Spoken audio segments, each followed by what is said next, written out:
Welcome to HomeFront Sitrep. I hope you're in for a great show today because I'm just a veteran talking about what's on my mind and maybe yours. You can find HomeFront Sitrep on Apple, Amazon, Spotify, or wherever you find your favorite podcasts. You can also check out HomeFront Sitrep's YouTube channel. Buckle up, the show is starting.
Good evening, my lovelies.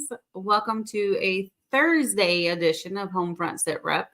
As you can see, I am here by my lonesome, but not for long. One, we have an amazing guest tonight that has his hands in so many different things, and I'm going to let him explain that to you. But he is an Army vet out of Jersey. His name is Ryan Luurtsema, and we're super excited for this conversation. Don't worry, Willis will be here soon. He'll join in with us. But without further ado, since I don't have anybody sitting next to me to talk to, we're going to go ahead and bring Ryan on and get this show started. Good evening, Ryan. Hey, Candace. Good evening. Thank you so much for being with us tonight. So I am Absolutely. It's my pleasure. Super excited to talk about all this fun stuff that we have because you have your hands everywhere. Like little Tasmanian devil up there in Jersey, just all over the place. So what we're going to start with is just having you tell us a little bit about you. Tell us a little bit about your military background and some of the things that you're doing nowadays. Yeah, sure. So I'll start off a little bit further than that and where I started from, where I came from about, and how I got to the military. Absolutely. It all started off when I was in a rough start of a childhood where either displaced, moving around, at times homeless, and it started young, probably around like 10 to about 14 years old. Grew up in Ocean City, New Jersey, and moved from Summers Point to Linwood, Egg Harbor Township for the locals here. Um, and we had a tight knit sibling group. My older sister, my older brother. I'm the youngest of five, and I think I was the most turbulent of the fold. And if it was trying to make a dime on a corner selling lemonade or trying to refurbish bicycles from the alleys, I was always trying to be one step forward than everybody else. You started off an entrepreneur. Very much so, yeah. Any way to get ahead in life, as they say. So my sister, she emancipated early, and my uncle and aunt graciously took her in, and that started my trajectory of like what and how can I get out of this like detrimental situation. Um, and as I saw my sister grow, and I dropped out of high school, I was left back twice as a ninth grade, and I was called the bully of bullies for a lot of different reasons growing up, and I didn't like when either the quiet students or the thespians or the oddities students were being picked on, and I would always just pick on those individuals. And my sister always saw something a little bit greater in me, and from that aspect, hey Willis, what's up, What's bud? up, buddy? He made it. from that, my sister always saw something a little bit more. And as she, lived with my aunt and uncle into 18, 19 years old, she wanted to expand herself more and she joined the Army. Hmm. It was about 2.5 years in, roughly. And then I saw how successful she was. She was loving the military. Our family background is Air Force and Coast Guard. So she joined the Army, and her first duty station was Fort Lewis McChord out in Washington. And upon that, she said, like, you know what? Why don't we get you into a military school? And let's get you like introduced to this culture and community a little bit. But there's a program here in New Jersey and throughout the United States called the Youth Challenge Academy. And this Hmm. is supported by the Army National Guard. So I went to the Youth Challenge Academy. My sister signed me in as the guardian, and so I had to also emancipate myself from my mother Hmm. and join the academy. I was super successful. It was an enlightening experience, and I graduated with honors. I was on the drill team. It was just such an experience that provided me my trajectory, what's happening next, because I wanted to join the culture. I wanted to actually join the community of the military. So my brother and I drove out to Washington, did a cannonball run, 39 hours, um, and we stayed out there for a year and a half. I was doing PT with her unit. I was integrated with her unit, and she helped me enlist into the Army. So the problem with enlisting into the Army from Washington State, my home of record was still Jersey. So I had to fly back to Jersey just to enlist and go to MEPS and go through the duck walk syndrome. And it's when that's when I actually had my moment where I enlisted as an ammunition specialist. And I was stationed in Fort Stewart, Georgia, as well as Hunter Airfield. Did a couple tours in my tenureship of 8 years. Went to Balad, Iraq, and went to Kuwait, Germany. In the mix of all of that, um, I met my wife Erin now, and I medically retired out from the Army in 2016. Hmm. But that's where everything like really phased out. And what I mean by that is when the community is gone, the culture is taken from you per se. That reliability and sustainability is now just swept out from under your feet. And Right. that was probably one of the hardest or darkest times that I had to really delve into and understand and pull myself out of. So that I'd say time of between transition, you mean? so like 2016 to 2019 was Okay. probably, well, 2018, those 2 years, Okay. what was probably the rawest, worst years that I had to like truly endure. I also give an immense amount of credit and patience and love to my wife that had to deal with those years of that as well. Mhm.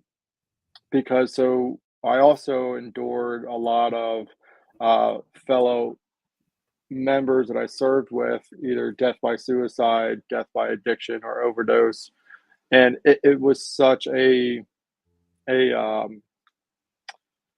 a raw experience that it's hard to like expel that out of you that you're going to be okay, and you have to start thinking strategies that will push you forward. Well, I didn't have that. I, I, Yeah. I was medically retired out of my home, my unit, my brothers, my sisters, my unit, everything. Mhm. And I followed the impression of as soon as you get out of the military, you should go to college. And I didn't make it past the first semester. Um, I went for a psychology degree at first, and I didn't make it past 6 weeks. I withdrew from the program. Uh, and it was probably it was well, I know it was due to a lot of sensory overload Mhm. with either too many people, too many different sounds, too many distractions. I was a high risk, high flight individual, and I could feel myself coming back to who I was as a kid and Mhm. resorting to those raw feelings and instincts. And it Mhm. wasn't until 2017, actually, I met two of my mentors today, Patrick Carney and Frank Atwood. Um, they were alumni at the college. Pat Carney was, and Frank was the student veteran president at the time. And between the two of them, they kind of just shotgunned me in the face of principle. Is like, what are you doing with your life? We got it. You're out of the military, and like dot dot dot. What are you doing? Where you want to go? How do you want to achieve this? And I think that was probably the best gut check moment since donning the uniform out. Yeah. And it provided me that purpose of how do I get out there and create those directions. So they took me under their wing for the first like year and a half before I took over the reins of student veteran president. And we started creating programs to affect change at the college. Stockton University is where I got my undergrad, and that campus is what was an integral campus. We had a huge population of military students, and we created policies. We created environments and cultures, and a place where everyone can just collect and commune who was missing that fellowship from being in the military again. And that was through the Military and Veteran Resource Center. We did our own events. We created a military and veteran housing unit in one of the dorms. Um, that really pole vaulted my stance on what I wanted to project outward and what I wanted to do for people. So I graduated Stockton in 19, and I picked up a job that I rose substantially in, and that was the assistant director of military and veteran affairs at Ocean County College.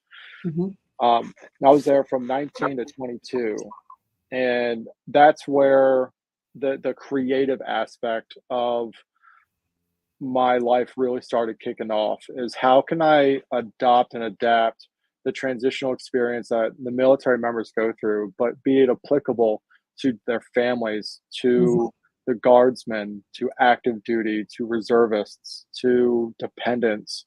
Um, that was my mission because that's something that we weren't able to achieve at Stockton University. Right. So at OCC, I developed partnerships. We created one of the largest military and veteran summits of New Jersey in 2019. We had 21 military affiliated organizations.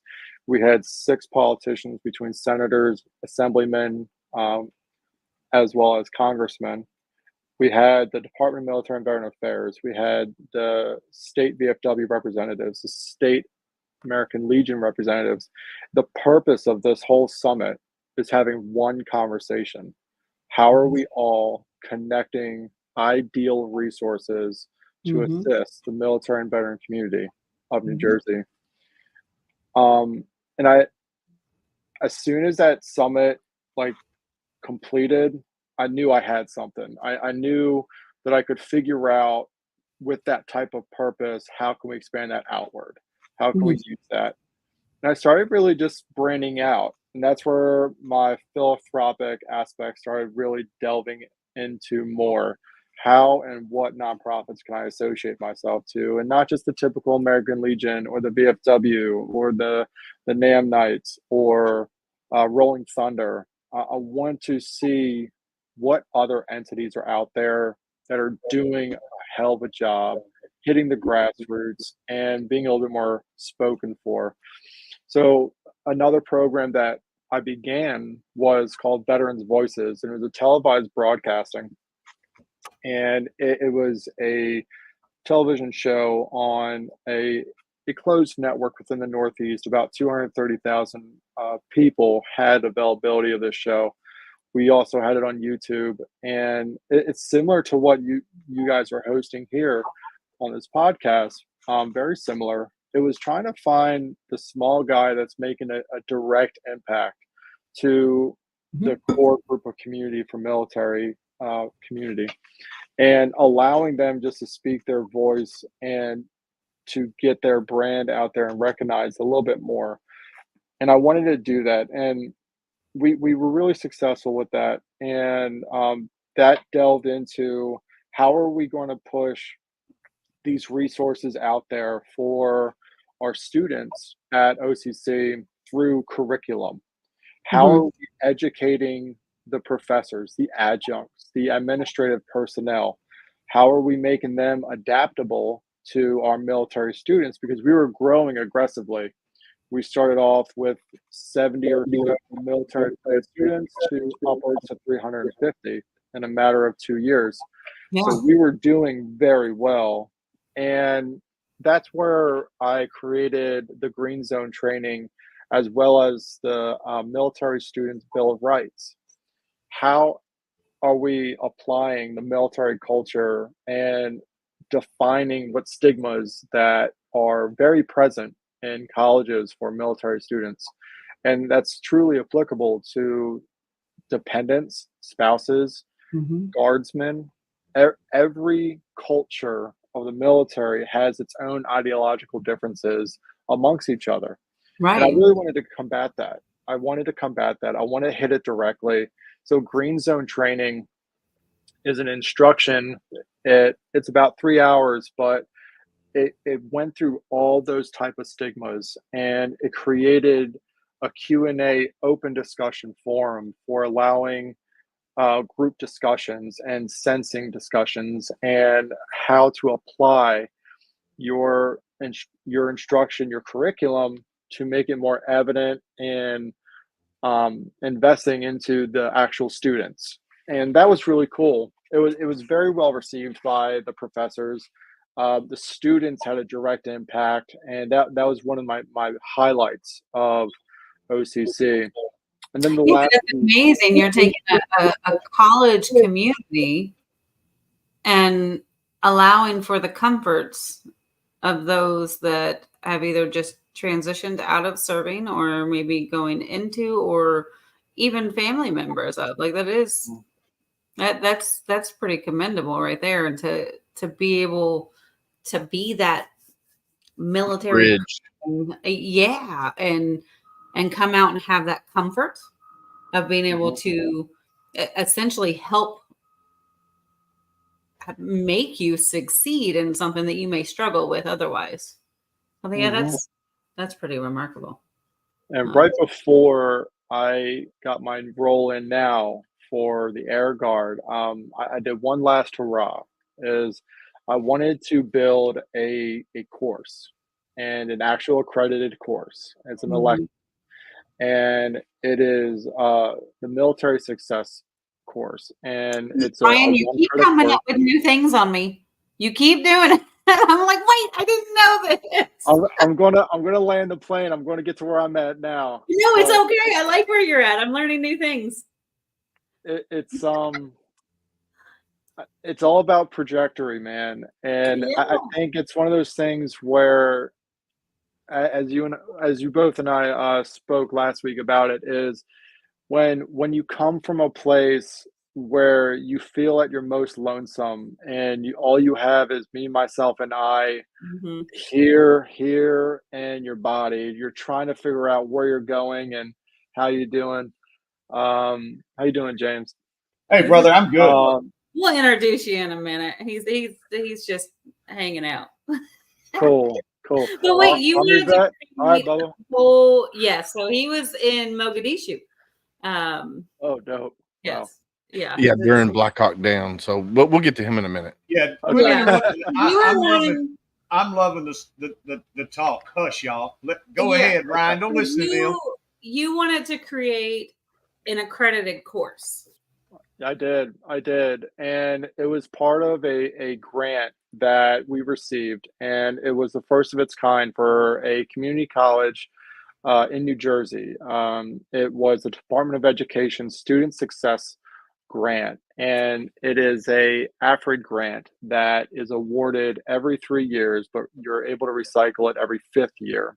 So it's super prestigious, and it was built off of how are we cultivating a community and culture to make sure there's a successful, I'll say Willis's term, bridge from putting your uniform on, donning your uniform, getting back into society, and being a contributing factor to society in whatever way. This is entrepreneurial, this is business, this is finance, this is family, this is education, academic skill sets. I wanted to build a course that identified these tracks. And as Willis and James may know, TAP, Transition Assistance Program, Mhm. it's relevant to that. But TAP is like word vomit. It's three classes, 3 days of 12-hour courses that you're shotgunning that veteran into society. Mm-hmm. This course allows it to be 18 weeks, or excuse me, 16 weeks, full semester. And it's an elective where the homework is just reflection. We're not testing you on your expertise. We're not testing you on your reflective matter of what we're teaching you. The homework is designed for that veteran or military affiliated student to reflect on purpose and a sustainable action moving forward. And it was truly successful. One of my close friends, Dr. Vincent Ruiz, he took over the instruction of it. It was the pilot, and I believe 13, right before I left the college for this new role, we had 13 students enroll into it on its first term, and an overwhelming success from there. That's awesome. And now where I'm at is the 177th Fighter Wing. I'm the Air and Family Readiness Program Manager, and it is a delightful position. And that's sarcastic, but also true, because I am now taking all my previous experiences into philanthropic, academic, instruction, life coaching, finance literacy, entrepreneurship. I'm building it into one modality to teach these guardsmen that they're not just citizen military. They have a community, they have a culture, they're connected to the military. You just don't go to work on the weekends and you just abandon your brethren or your sisters. I'm taking that active mentality and I'm morphing it into, or really metastasizing it into, now a community cultural impact. And that's where I got more vested into my two organizations I'm connected with is the Military Support Alliance of New Jersey. I'm the current secretary for their organization. And they factor in a lot of food scarcity advocacy, as well as community culture education. So they have a sub program that they're affiliated with, is the Honorary Commander Program. And it's how the military can elect a civil leader, and they are the honorary commander of that unit. And it creates a pathway to having that community leader integrated with the unit, and how the unit can be integrated with that community leader, and whatever that is. It could be a politician, it could be a business leader, it could be a teacher, academic, it doesn't matter. So the other organization is Project Refit. This is a hometown organization that is super incredible and impactful. Their statement is literally combating trauma and PTSD, suicide. But the twist of it is what I really appreciate about it. They're connecting the cultural similarities to law enforcement, EMS, and military. And they're creating this almost communication that, even though your struggles and differences and traumas are per your own industries, we're all similar to how we need to heal and how we need to get through these tracks of trauma. and they have a lot of sub programs. They do retreats, they do healing and reflections, they do their own podcasts, they do fireside chats where I'll take an analogy of it's a rank off environment. It doesn't matter what your trauma is, it doesn't matter what your background is, what your rank is, where you from. This fireside chat is an environment where you just unpack whatever's on your chest, and it's nothing but support, it's love, it's respect. And I was introduced to them and MSA while I was at Ocean County College, and I'm bringing them down into the wing, into the guard, and I'm introducing this community to these local assets. And the guardsmen are confounded, if you will. They're like, we're only part-time service members. I didn't know I'm applicable to these resources. See, that's the type of stigma that I'm combating in this role now. And it's been excellent. Well, here's the thing with like National Guard, Air Guard. My stepdad did 20 years in the National Guard. And when he passed away a few years ago, we went to get a footstone for his grave marker. So, we were have his tombstone, and then at the foot of it, we were going to have a veteran saying that what his rank was, dates of service, and stuff like that. And when we applied for that through the VA program at the funeral home, well, it got shot down because they said that he was not military, not active duty, not military. And I'm like, wait a minute. He served 20 years in the National Guard, and he's got a DD-214 from the National Guard, but yet since he didn't do any deployments, like major deployments, he did like the weekend thing. Then he did his 2 weeks a month, and then he got activated for like 3 months when a big ice storm came in through Tennessee and stuff, but he never deployed overseas. And, they signed their name on the dotted line, just like you and I did. We're active duty, but they protect our country when we're abroad, and so they should have the same rights that we have when it comes to the VA, regardless if they deployed for a year-long deployment or whatnot. And I think there needs to be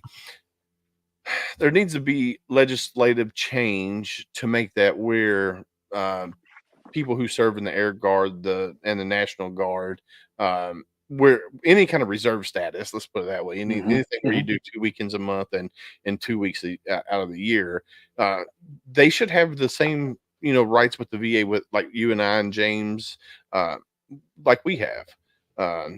So yeah, it just blows my mind. So with that was one of my biggest, I'd say, emotional challenges taking this job on, because of, I'd say, our community stigmatic challenges with the VA. It's super successful for that 10%. It's a challenge for that 50%. And then it's the forgotten agency for that other 30%, right? Or 40%. So, and then just hell with the Guard. The Guard don't even want to deal with the VA. I wanted to change that. I needed to change that. And it was, and again, I'm only been in this role, literally my anniversary is today, 2 years. And I felt that this was going to be the biggest impact to not just the community. It is to the resiliency, it is to the retention, it is to the morale, the wellness, the education. I knew if I could take on this behemoth of an argument, and argument is not verbalized, the argument is systematic. How do I get the VA to recognize that guardsmen is worth their time? And I say that very heavily.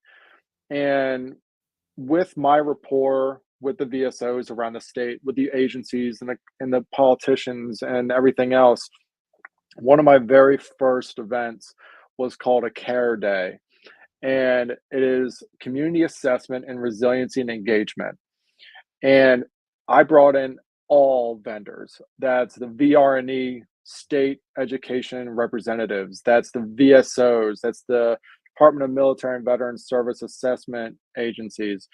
And we created this massive collaboration. I was hired July 18th. I had this event September 23rd. We had Project Refits trailer out there. We had some liquid education out there for some spirits. We had barbecue from the VFW. We had the VSOs out there doing one-on-one consultations on just literacy. Because again, this community doesn't realize that you are applicable for benefits. You are applicable to these resources. And it was just a blast. Everyone was just enlightened almost. And you know what? I even topped it off. I had puppies out there. Nice. Everyone puts a puppy out there, right? Everyone smiles at puppies. So you're having a one-on-one consultation with a puppy in your hand. I mean, it was a match. It was perfect. Heck yeah. So with that though, it was the first of its kind, and I didn't know that. I was told by one of my very close friends, Jackie Hinker, who is one of the VISN's VA marketing manager, and she was like, "We don't come out to armories. We don't come out to wings. What? Why would we go see a reserve unit? I mean, that doesn't make any sense." And we just started collaborating on trying new ways to crack the shell.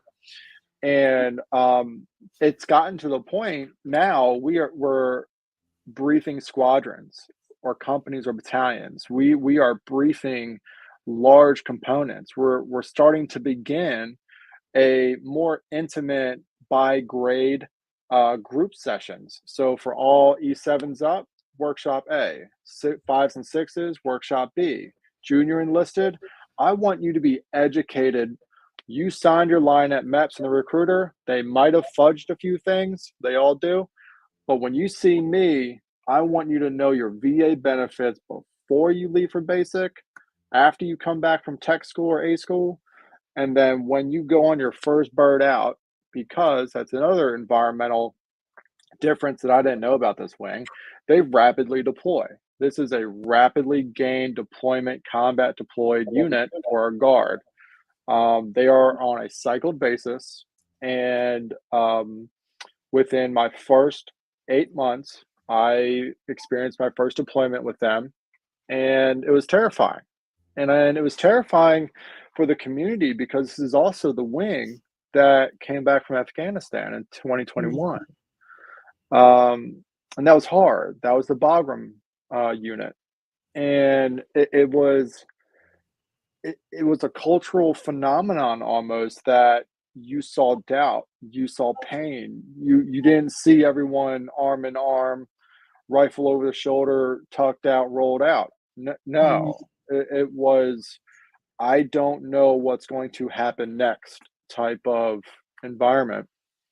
So as soon as we heard that they were about to deploy out, I called in the horn. I mustered everybody, and we did a hell of an out ride event. We had the VA there, VFW, American Legion, MSA, Project Refit, VRNE, Red Cross. I mean, we had close to 12 vendors there for just a hell of a do-out party because we want to instill that in them. You've earned this. You're going to earn this. This is what we want to do for you. So that's one of my missions now for the wing and where I'm at. And on the side, I created a company for just always forward. It's just a brand that I wanted to ensure that everybody knows. It doesn't matter where you at. It doesn't matter how hard that mud is you're treading. It doesn't matter what help you're not receiving. There's always a purpose for you to move forward. And what I'm doing now with that is trying to cultivate that environment for any and all people, for guardsmen, military members. It doesn't matter. Heck yeah. No, I love it, and that's a military kind of thing, always forward, because Marines, we always say mission forward, because it's Hmm. you always got to keep moving forward, and I do that here in the podcast, because what I do is I'm looking forward to like September. What guest am I going to have? I'm always like emailing or chatting with somebody, and I love what you're doing, because with the guardsmen, whether they're National Guard, Air Guard, whatever, they are sometimes forgotten about when it comes to like what VA benefits they have. Because you could Hmm. talk to some and they're like, well, I don't rate any VA benefits. I'm like, yeah, you do. It might not be the same as mine, but you still rate benefits. I got a cousin who's in National Guard, but he's been deployed several times. So his VA benefits are going to be way different than somebody who's never been, never has deployed. Hmm. So everything that you have done in your career and your life, um, I know when we did our meet and greet with you, it was like, holy cow, this guy, he's got an incredible story. And I And learned more before you even got here, Willis. Tonight. you learn I was more like, before. hold on, Ryan. Like, we had a good conversation pre-show. I was like, we didn't I talk think about I this think before. we need to change this quote unquote tag. I don't I as a combat veteran of the longest, bloodiest battle the United States has been in since Vietnam, I don't see me as any better than a young man or young woman that is pulling reserve or guard status. Because the first time shit hits the fan in that respected state, those are the folks on the front line. Hmm. Candace, and this doesn't happen just in the Guard and Reserve, it happens on active duty. We got to change that. Candace and I both know of a gentleman that I personally met, and they can tell you what I do. But when I met him, he's like, he wasn't worthy to be where I was at because he didn't go through combat. And I've run into several people like that. I'm like, hold it, you I was don't going to say, which understand. one? When we was down in Tennessee, Hmm. There's so many. I've run into so many people that says, well, I'm just not, I don't equal you guys because I wasn't in combat. I said, no, you don't understand. You were the Hmm. lucky one. You Yeah. were the lucky one. You're the one that goes to bed at night, snuggles up with whoever, and you can fall fast asleep. Hmm. You were the lucky one. We got guard and reserves on plaques all across this country that died in a foreign land. They deserve everything that we get. The Hmm. Hmm. tag, that stigma needs to go away. So I applaud you 100%. Whether it's benefits, that whole thing needs to go away. Because again, those young men and women today, no matter where they're at, what state, if the shit was to hit the fan in that state, it don't matter if it's a natural disaster. I don't care if the Taliban started parachuting in. They're the first ones there. Yep. Unless the state of Georgia, then the rednecks with their trucks and beer cans will be there first. But other than that, they deserve the same respect and the same things that I get. Yeah. Well, James, I'll tell you, there's an unspoken policy for guards, and it is the 179 rule. You do not get federal benefits and VA benefits unless you deploy more than 179, 179 days. So statistically, I'll say, for example, we have 4 people that are being activated, but both of those, all of them, are between a 30-day tour and a 90-day tour. So they'll go to these exfil areas for 30 to 90 days, but they won't have those federal benefits of deployment time. But the good thing is it'll accrue in totality. However, that totality is when they're actually out. And that's a higher level of legislation that needs to be addressed. Is that 179 rule? Let me ask you this. A young man, young woman gets deployed. These guys know I fought cancer twice, and they linked it directly to the burn pits in Somalia. Okay. So let's say a young man or a young woman gets deployed somewhere. They're exposed to those nasty toxins, and they're only there 160 days. They come home, everything's fine. 2 years from now, oh shit, I got cancer. You mean our federal government turns their back to those folks? Not right now because of the expanded burn pit or the PACT Act. PAC Act. Mm-hmm. Okay. So because of that, yeah. of that expansion, yes, prior, super bad, super bad applicability for reserve and guardsmen. That's exceptionally bad. Just wrong. I can say It another is. statement of how wrong that is, but that is just wrong in so many ways. That Hey, was one of our. I warned Ryan we're on a veteran podcast. There's loose lips sometimes, so it's all right. He Yeah, just that's hasn't all right. experienced the James yet. Yeah, it is wrong, and I'm glad the PACT Act has changed some of the legislation on that. Like I said, my stepdad he never deployed, but he got hurt in the military on training, and when he went to the VA to get it fixed, they're like, "Well, we can't help you because even though he was on active duty." Now this was in 1990 or 1999. Oh yeah. And they're like, "Well, we can't help you." And he's like, "Well, I was on active orders at the time I got hurt." And they're like, "Well, you don't rate the benefits that." And I'm like, "What?" So it was a big deal because he had to actually medically retire because he couldn't physically do his job after he got injured on the job. And he did 20 years and he was planning on doing 30, 40 years in the National Guard because of how the time bridge is, because if you do 6 years in the National Guard, that's equivalent to 3 years in active duty status. So to retire, you had to do 40 to make it 20. But you still, even he did 40 years, he still wouldn't have rated all the benefits that we do as active duty. And I agree with James and you, and it does need to be changed. And see, here's the situation I ran into in Georgia, and it's not necessarily about the Guard or the Reserves, but it falls in line about how messed up our system was. I befriended a lady down in Georgia, and her husband was in the Navy for right at 9 years, and then he developed brain cancer, and they linked it to the ship that he was on. They get married. He passes away at home 4 days before their 1 year anniversary. And the VA said she got absolutely nothing because they weren't married a year. And I'm like, that's just horseshit. It can't be right. It's your fault that he died. It's his fault that you didn't have a year together. So I sent her to the VFW, and a VSO got involved. And it was several years after he passed away, but they made it right. Yeah. But that's just like, how do you say no because your spouse passes away 4 days before the first year? That's somebody in the VA system. This is why we're so backlogged. Because a supervisor walks in and says, "Hey, I need 20 applications across your desk today." Nope.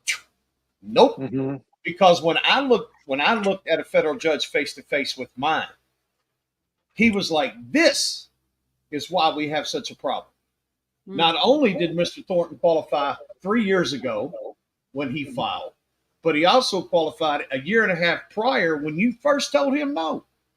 So now you will back pay him for 4.5 years. These judges are on our side. The problem is getting from point A to point C because the B in the middle are full of shit. Yeah. It's a numbers game. That's all it is. And you know how hard it is to fire somebody that's an employee inside the VA system? Very hard. Yeah. Oh, exceptionally. Yeah. And like we used to say, Jesus Christ has to intervene. I mean, it's pretty daggone hard. So again, they're just shuffling paper. They don't care about you. They don't care about the Guard. They don't care. It's a piece of paper, and they got to get it across the desk. Well, hold on. I'm gonna interject here. Not all of them are that way. No, but a lot. Look at the back. That's that 10%. Yeah, that's exactly. the 10%. You are right, because there are a lot of good people that work in the VA, like a lot of the ones that I have dealt with since I've started my journey. But now I'm dealing with the whole disability side of things. So, And now you'll learn. I've already learned. And here's what I'm going to say. And I haven't even talked to anybody via phone or anything yet on my VA. But so I filed, for my sleep apnea and my PTS and all of this. Well, they sent me a letter when I first, sent all the paperwork in that I needed to send in. Well, they sent me another letter. Well, we need copies of your DD-214s. And I'm like, wait a minute, you're the VA. And you don't have my DD-214s. That right there already set Nope. the tone. Been there, done that. And then they were like, well, we need a description of what causes your PTS. So here I Your am. narratives. Here I am filling that out. We send it in. And about a week later, I get another letter. Mm-hmm. Well, your descriptions were not descriptive enough Mm-hmm. to warrant anything. So we need more detail. And I'm like, I was pretty graphic in my details of what I said, what happened. Like, And you want they're me like, to go back and pull video recording? Like, what else do you want? dude, I have video. I got VHS of Okay, what never mind. I do have a VHS. When was this, Willis? Maybe you should take that in there and lay it on their desk. When, Like, here so you go. when did you start your claim process? Very, very recently. Yes. So last year I started my VA journey, middle of the year, and then I just recently started filing for my disability within the last couple months. Okay. Now I did my letter of intent, and then getting everything going through the initial doctor's appointments and stuff like that. So once I got all that started, then that's when I started my disability journey. And I need to fill out the paperwork and send it back in because they gave me 30 days to do that. And I just got the letter like 2 weeks ago. So I need to get that Get done. on it. That 30 days goes I do. I do. See, we can actually have a whole episode with smart We people can. like Ryan about problems within the VA system. And I'll make this real short. I've been drawing VA for almost 7 years, right after my cancer. When you go to a VA appointment, they give you the little gas reimbursement. I called them one day. Why do you keep sending me checks? Why can't you just deposit it in my account? Well, we don't have your bank account. Yeah. The same one you've been paying me on every Nope. month for 7 years. That's It's a a different. subsidiary. Yeah, it's a different department. But So it's still hold on. within Hold the on. VA. So you let get me a gas just- reimbursement? Yeah. Yes. I Yes, don't get every one time- 50 miles. Yes, you can. How? Because I don't get When you one. walk into the VA for your appointments, there's those little like paper holder things with the flyers. They have papers there that you can fill out, and there's also other ways that you can do it. Do You you have my VA on the internet, your own account? Yeah, my healthy Then you vet. go in there, you go into My Health eVet, and down there it says get reimbursement pay. You click on that, it totals your miles. You hit yep, and you're done. Willis was like, Yep. wait, hold on. Do you have the VA app? Yes, I do. It's on there as well. I Okay, went so 4 anybody years and out didn't know there about that it, does brother. not know this, and you I go to went the 4 appointment- years and didn't know about it. Yeah. Hey, So I had to drive from Georgia Listen. to Tallahassee, Florida. listen, that- anybody out there watching or listening or does in the future, and you are through the VA and you have that app, or you walk into one of those buildings, just know you can get reimbursed for your mileage.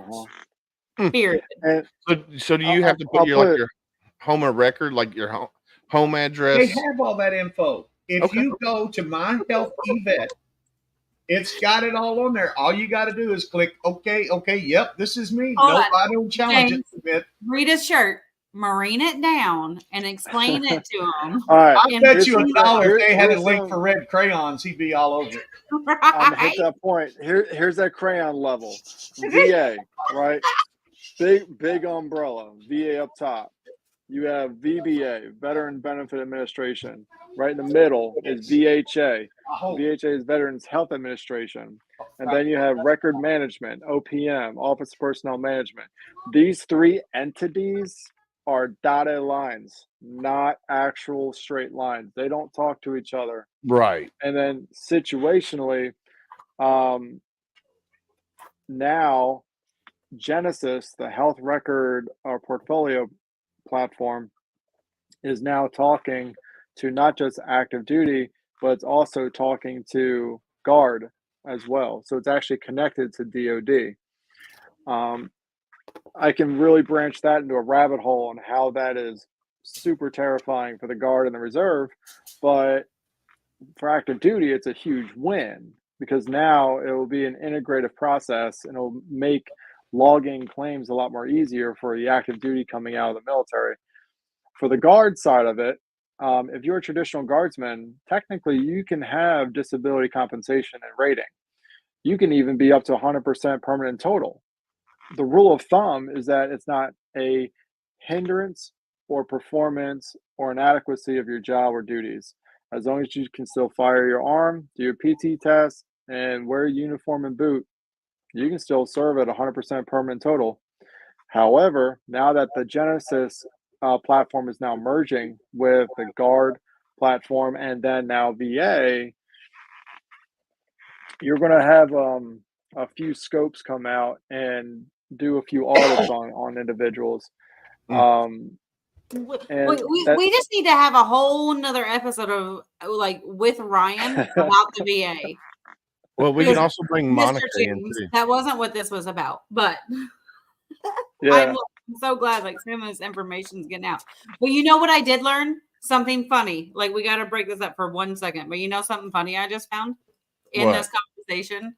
So Ryan said it. He said, because they fudge a few things at MEPS. That totally explains why Willis made it into the Marines, but they wouldn't let him into the Army afterwards.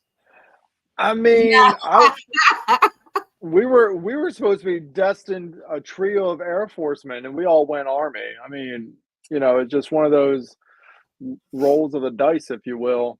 But No, I forget. It was the same doctor that allowed him into the Marines, but would not allow him into the Army afterwards. The same doctor. That's actually a good one. Yes. I forget who mentioned it earlier, and I was listening, but I actually helped a vet, a person, a service member, if you will, actually get full claimature for 3 claims that made them medically recycle out of basic training because 1, it was a broke foot shin splint, 2, it was the trauma of failing, and then 3, it was the depression, anxiety of failure to adapt on the discharge form.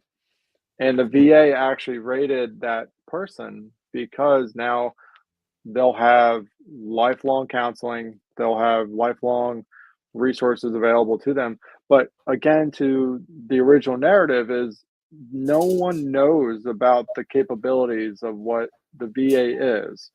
But it takes that person who's been through the system and been through the trials and been through the bullshit, if you will, to narrate and educate our fellow community members.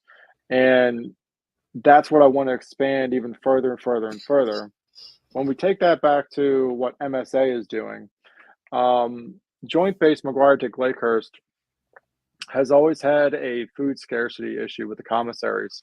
And this is active duty, this is reserve, guard, all components of the military. They're all stationed at the Joint Base.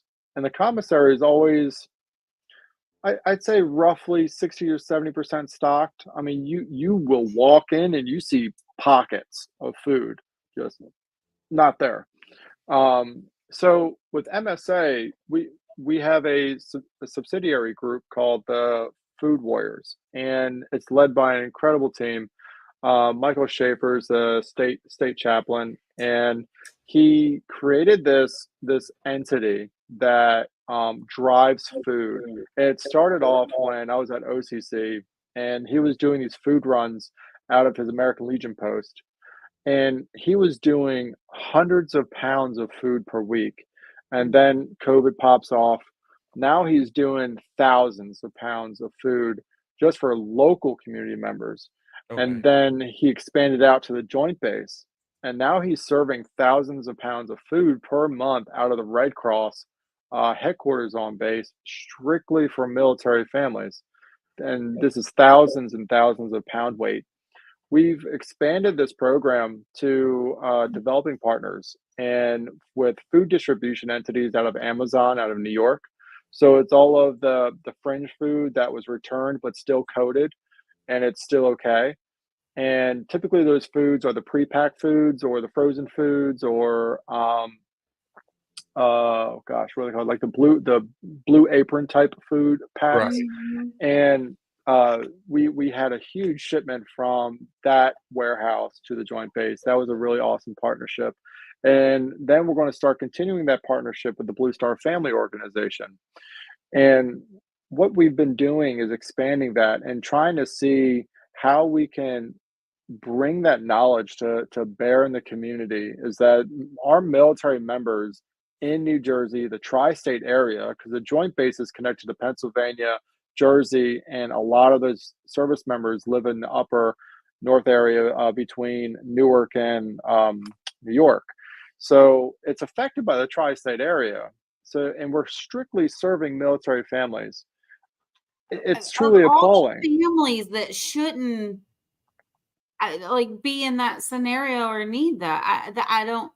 Sorry, that's why I'm over here. I'm like, it just doesn't. Mhm. It doesn't compute. It doesn't make sense. It doesn't until you actually see the line of cars. You see the warehouses filled or emptied at times of food. Well, it doesn't Um, make sense that military families are in that much need that they so don't there, have what they should be provided for them.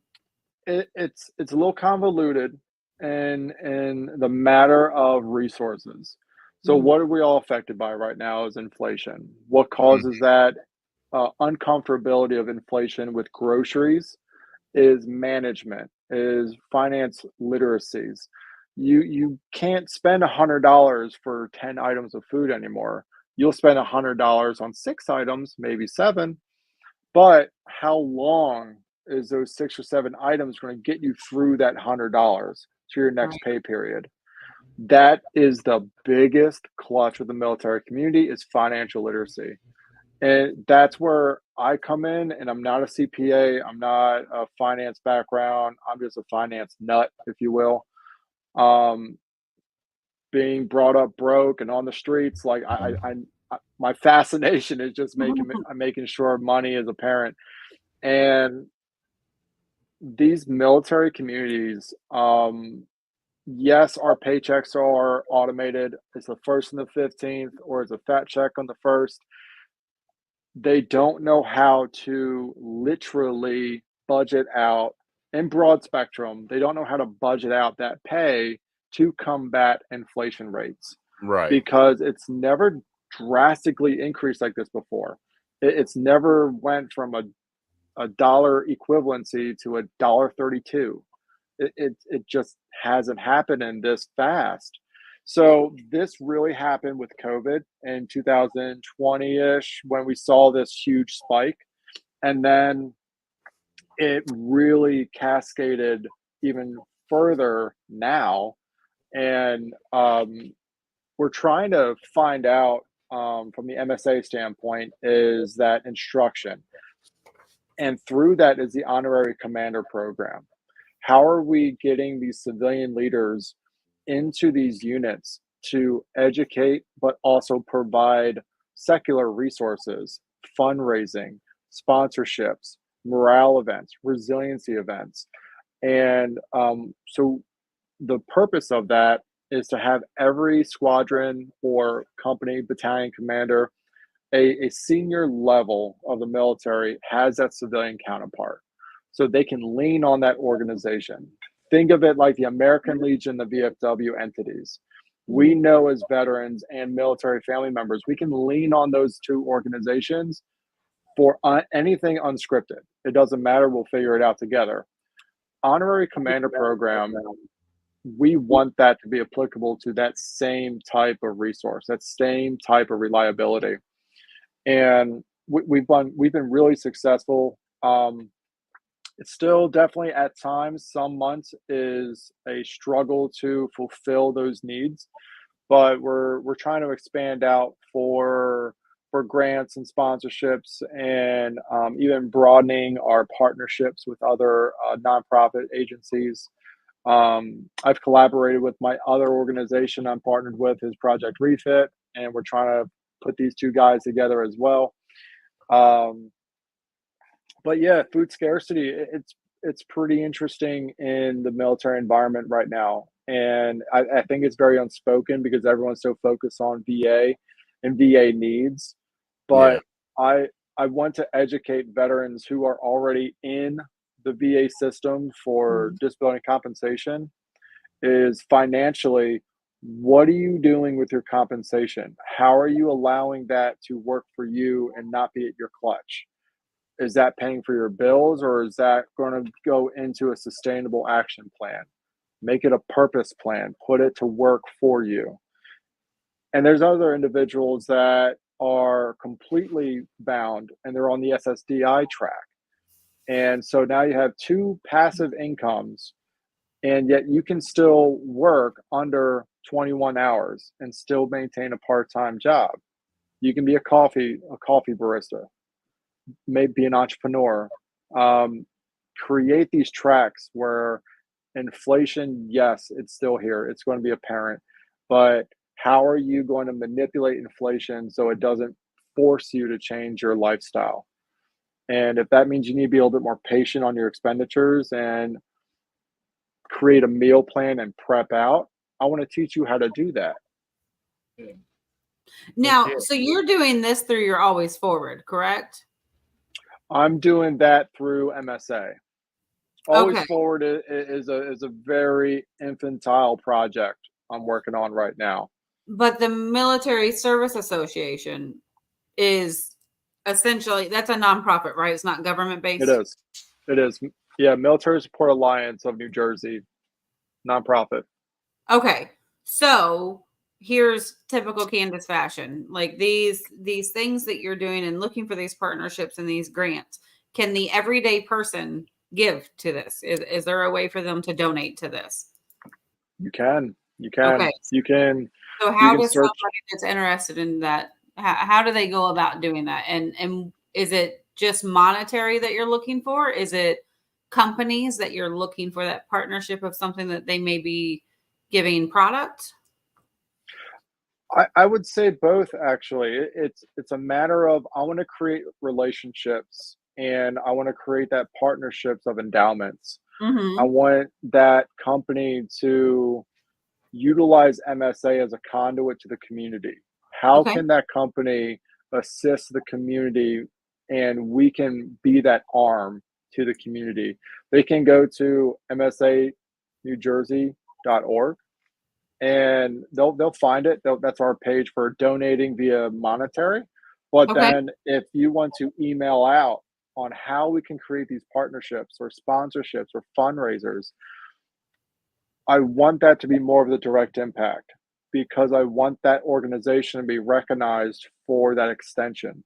Sure. And I think that's the biggest thing in our community is that we're not one-offs. We are assets of the community that rely on each other for as many times as required in the future.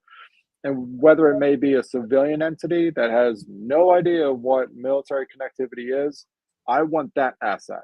I want them to be integrated. I want them to learn. I want them to be a part of our address book. Well, you're trying to integrate the community and your civilian community and the military community, and I think that's to be commended. And I think we need more of that for sure, where there's an understanding to start with of each other, and then also the support of one another. We were talking about that earlier. Like, it takes a village, and it's for military, it's not just your military village, and for civilians, it's not just your civilian village. Like you got to mingle, you got to work together, and so bringing those things and integrating those things, I think is awesome. Like it continues to show your very selfless servant heart that you continue to have even after your service, because your hands don't stop grabbing. Your heart doesn't stop caring. It's each little thing that you run into, you're like, okay, how can I help and how can I fix this? And that's what I've learned both times that we've sat and talked with you. And it's one of those, like, it fills your heart type of things. Like, you talk about filling your cup, but you're one of those ones that it's like, there's there's these beautiful humans that are out there that it's not just the focus on the little kids. It's not just the focus on the women. It's not just the focus on the military. Like, it's everybody. You have everybody in mind with each. I don't even want to call it an adventure, but almost like it's almost a sense of adventure. Each one that you put your hands into, you look at every aspect possible, and like, where does this work for this person, and how do I integrate these people into that too? And it's just, it's been so awesome. One of my purposes that I kind of I have two that I outline myself for is everyone has a collage of life. Whatever that collage is made up of, it could have dark entries, it could have light entries, but they're all blended. And how do you utilize that collage? Do you use it for your self purpose, your self reflection, or you try to create impact for everyone else? Yeah. And my second one is to creating a sustainable future, successfully and personally. You know, you should always strive to make yourself impactful for yourself, first and foremost. And yourself means you, me, I, and others. That's your spouse, your children, your parents, whoever self is, that creates your selflessness. And then what are you doing for your professional side of the house? What are you doing to expand your expertise? Because every single person on this planet has a self asset. How are you utilizing that skill set to impact yourself professionally? And I always live by those two standards, and it's got me pretty well. And my wife always says is that I always drink with a cup with a hole in it, because it just never fills up. Never full. Oh yeah. Oh, I totally understand. Wait, hold on, James. He never did answer how the common person donates. Oh, I'm sorry. If you can just check out both the websites I'm affiliated with, it's Project Refit, as well as MSA New Jersey. And you can see all of the events on both platforms. Project Refit, they are so busy. They have fireside chats, they have their podcasts, they have retreats that are open to everybody. Is that .org? .org, yeah. And Project Refit is .us. Oh, .us. Okay. So I want to make sure this is the right one for MS New Jersey. Is that the right or is it just MS New Jersey? That might be the right one. It's msanewjersey.org. Don't be giving wrong things, Willis. I know, it's much fun. I don't think that was right. No. I sent in the email to you, Lewis. Leave it to the Marine. So while we're trying to figure out the email, I have one statement, and then I have a quick question for Candace and Willis. And then Mr. Ryan, before we get rid of you, I have a question for you. So my statement is, Willis got up a while ago and excused himself from the podium. I'll have to take up for him. I know for a fact he had Mexican for lunch, so you'll have to forgive my little Marine buddy. The question did, in fact, have Mexican. I know, I was in there. So the question for Candace and Willis, Mr. Ryan mentioned coffee baristas earlier. Do you think I would make a good coffee barista? No. That hurts. And Mr. Ryan, this is just a thing that I've always done. I am really, really intrigued by your last name. Can you please tell me the origin of it? Yeah, so it's definitely Nordic. We have a lot of family out in the Baltics, and my sister actually did she's over there now. She connected with a distant 5th, 16th cousin of the name, and she lives out in Sweden, and she's tracked that name even further. Awesome. I mean, it's pretty gnarly. Yeah. See, I used to get into the folks' last names, and here's why. Because mine's somewhat kind of common, but everybody wants to holler, we're from Ireland. We're from Ireland. No, we're not. We're from England. And there was a couple families that the monarchy of England put in Ireland. and they disrespected them. So England kicked them out, and they put like 9 more families over there. Then my surname went into Ireland. So it's just when you get into last names that are not as common, it really, really gets interesting. I hope I didn't offend you. I just had to know. No, Look, your last name sucks, James. I've always had a fascination of my lineage, and if you do like a mapping, I mean, we are all across the Shenandoah, Sequoia lands of Michigan, lakes, and I mean, huge Luurtsema platform. But then, if you go to the European side of the house, I'm really intrigued on that per se. But this lady Barbara over in the Baltic regions traced our family's generations back 1600s, and I've yet to do one of those ancestry.com thingamajigs. I will eventually, but yeah, no, you I didn't offend spent, me. I had almost 14 solid months inside of a hospital. I was bored. So me and Ancestry.com got really, really acquainted. And don't And the mind only me. reason she says that my Yeah. last name sucks is because she was my sister-in-law, not Look, once. We didn't have to go into detail. We could just say that we have the same damn last name. We didn't have to go into You ripped detail. that band-aid right off. Yeah, he did. He's like, It wasn't him. I didn't marry him. No, I said sister-in-law. Even in Georgia, that makes sense. Sister-in-law. Right. yeah, You yeah, can walk right. in. Bye, But James. anyway, I was just No, you're curious good. about the origin of your last name, sir. Yeah, no, I appreciate that. I'm always fascinated by that. One day I'll actually open a book and see where that name lies. Um, but the unique thing about both organizations is we're always populating events. We're always populating socials. We're always populating ways to outreach and commune with everybody. So if the average Joe wants to donate to those individual events and be a sponsor to any of those events, we have those links available as well. If you want to come out and you want to be a part of those events, they're open to that as well. And everything starts with a conversation. I've never not heard of both or either organizations deny a conversation. Well, I don't know if Sure. you can tell by my goofiness, but I actually do speeches in front of organizations and churches and stuff like that.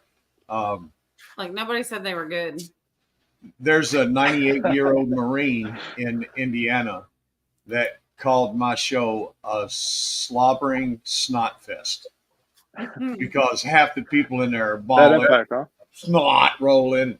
He's 98. He got in on the back end of World War II, and then he served in Korea, and then he served in Vietnam. Robert Sergeant Ryan. Major. He still drives a red Chevy convertible. Corvette.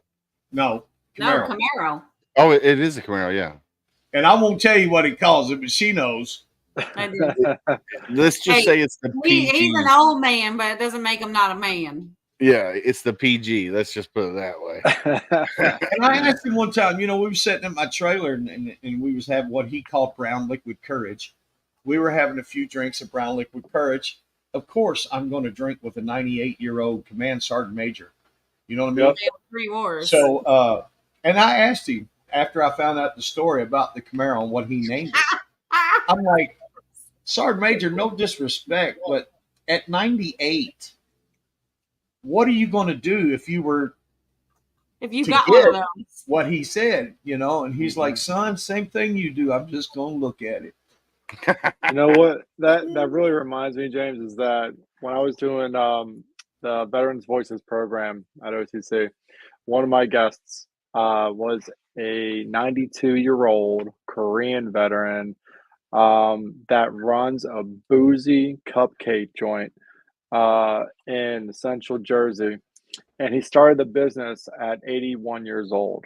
Wow. His story is so incredible.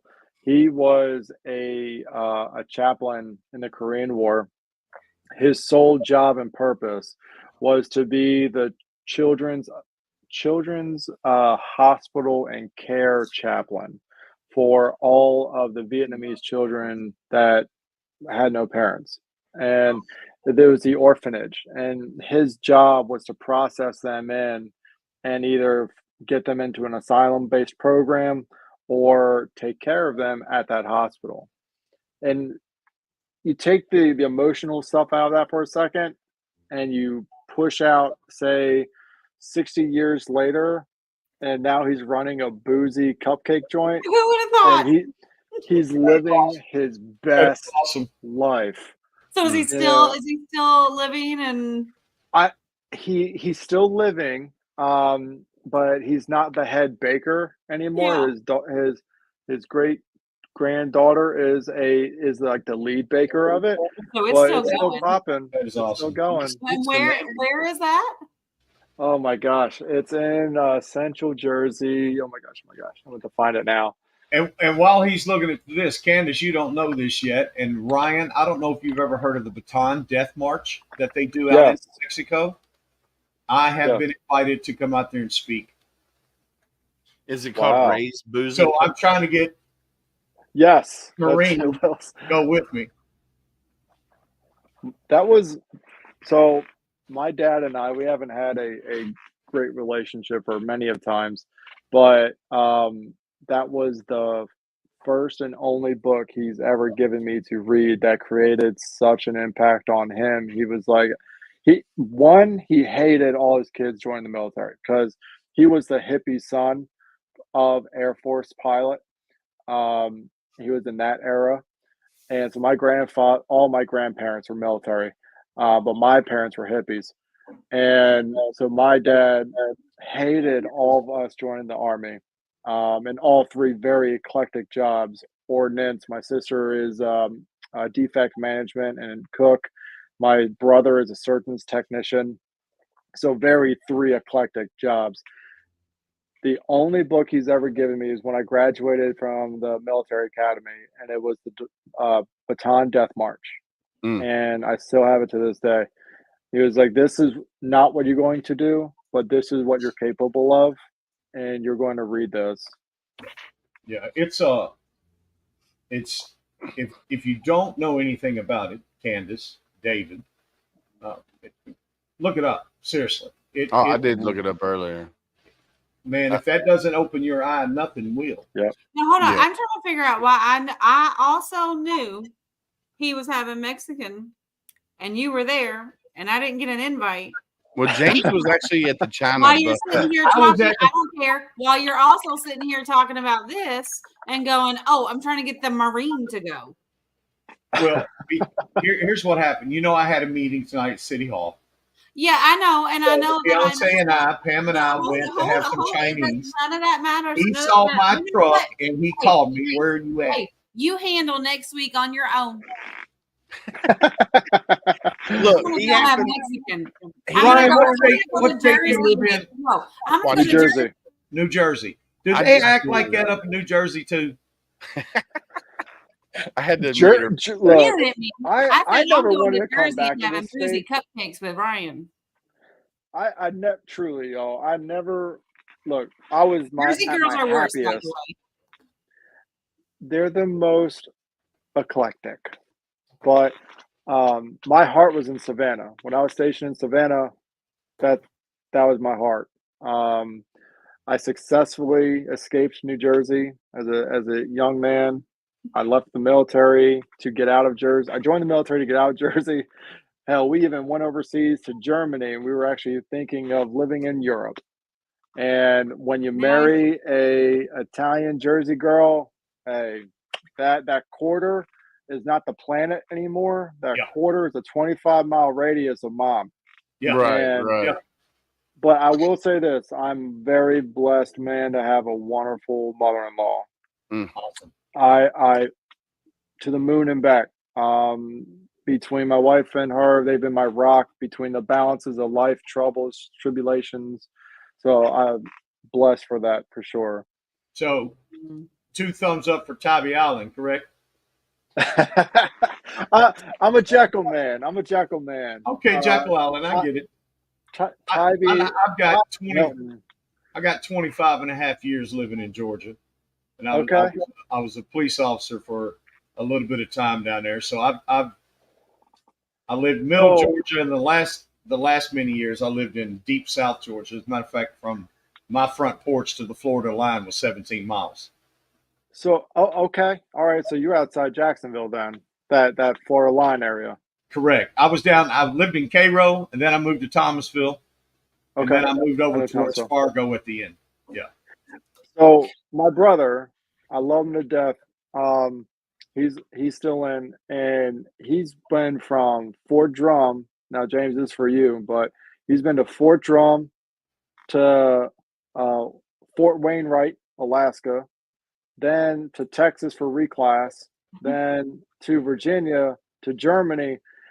This dude has three options. He just transferred out from Germany. He was in Landstuhl. He said he had Carson, Bragg, Lee. Well, not Lee now. It's whatever Lee's called now. And it's But not and Bragg then anymore either, is it? I No, didn't know Bravo or something. That's another podcast. They But changed Bragg. oh yeah, my God, they changed like And they everything. changed Benny, all of them pretty Benny, much. They won't touch the Marines. They don't want to touch the Marines. No, But so he had those four choices, right? He picked Fort Stewart and Augusta, Georgia. Out of all those locations, he picked Stewart, Augusta. Mm. Now, that I have my own personal biases with that. Augusta is like that middle rock between Atlanta and Savannah, but all nothing there. Pretty much, you yeah, have a salt vine. That's pretty much it. I mean, he's wading through. He's getting through the mud right now. Maybe that's what he wanted though, was a whole lot of nothing. my daddy asked me after I'd been down there the first couple of years. He said, "What is your goal being in Georgia?" Hell, I want to do like I said. I want to do like you. I want to come down here and find me a Georgia peach. And my He's daddy got passed away. plenty of them. My daddy passed away a few years ago, but this is what he said. Well, I'll be glad when you reach up in the tree and pick one instead of getting them rotten bitches laying on the ground. hey, so Ryan, yes, sir. you might want to look up Ray's Boozy's Cupcakes, because I don't know if you knew, but he passed away 2/22/2024, and they permanently closed the store. So I didn't know if you knew that or not. Oh No, I wasn't.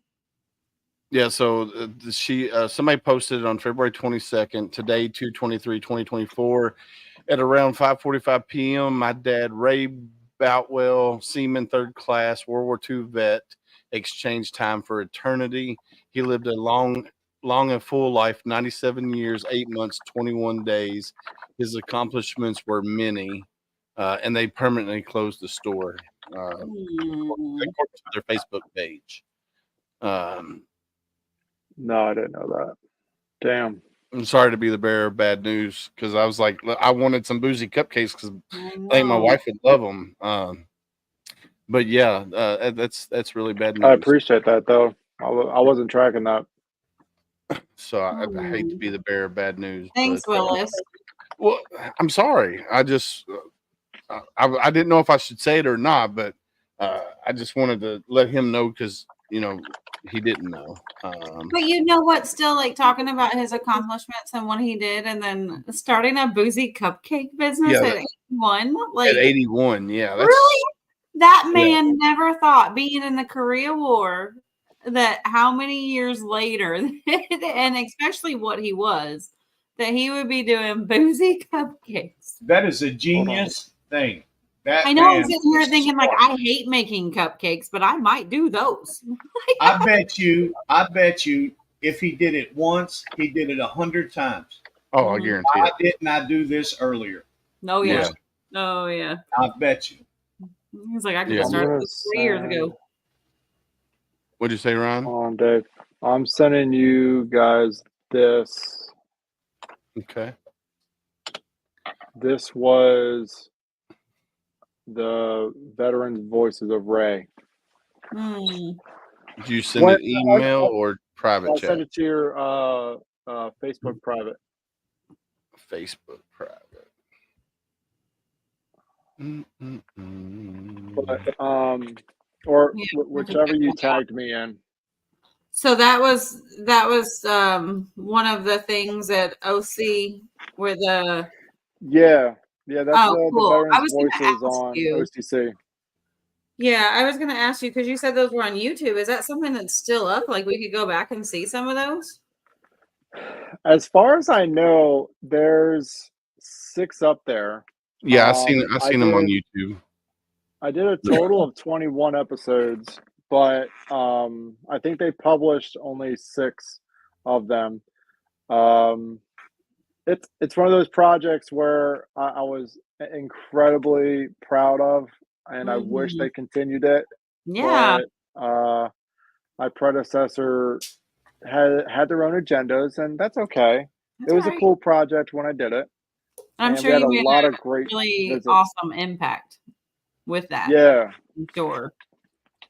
yeah. That's where I met the Project Refit guys, and that's how we. 4 years later, we're still going hard on our relationships and expanding it out. Mhm. It all comes back to like what you guys are doing on your platform is you're hosting entities to draw other partnerships and community relationships together. Mhm. I think it's one of the biggest tools that we have in our kit is how can we expand our community resources together. Yeah, absolutely. Absolutely. I think it's key. It's key to the survival of not only our nonprofits and our VSOs, but I think it's key to survival of our military people. Mm-hmm.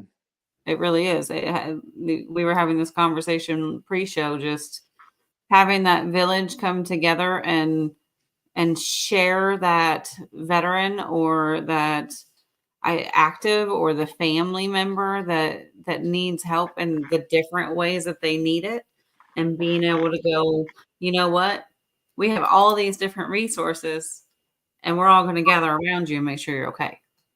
Mm-hmm. It's Absolutely.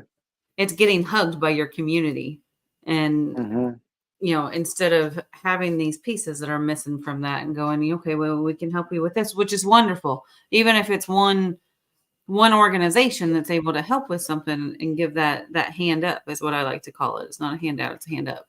Yes, definitely a hand up, not a hand But down. when you're able to take several and really, like I said, just grasp on and hug that person and go, we got you.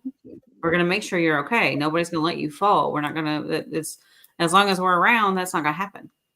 Mm-hmm. And it's the most important thing of networking, and not just the VSOs and the nonprofits, but the community as a whole, and creating those contacts. And Education is key. That's right. Knowledge. What do they say? And- Knowledge is power. mm-hmm. It's So one of it's those things like, I'm sorry, Dan, go ahead. No. You go ahead, sir. You're the guest. Well, it's one of those things like, how do you combat suicide? How do you combat PTS? How do you combat any type of mental estrangement? It's by direct impact. It is, I'm going to be here for you. I will be here for you. And what can I do to pull you out of this? Right. And I've seen that a lot in just our nonprofit worlds, but also my role and function at the wing is that I'm providing that direct impact with results.